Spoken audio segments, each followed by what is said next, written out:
Gaudí va reinventar el trencadís, una aplicació ornamental basada en fragments de rebuig de ceràmica i vidre.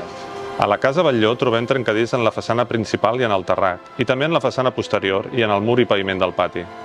Restaurar el trencadís és un repte que exigeix rigor, precisió i milers d'hores de labor artesanal. Com ho fem? Per on comencem? Primer escanegem tots els elements del trencadís.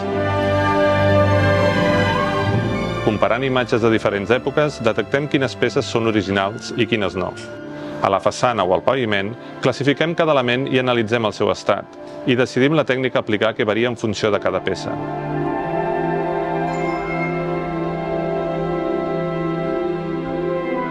Hi ha des de peces lleument danyades a altres totalment desaparegudes. Hi ha peces que es restauren en la mateixa façana i altres que viatgen a diferents tallers per a la seva restauració o reproducció.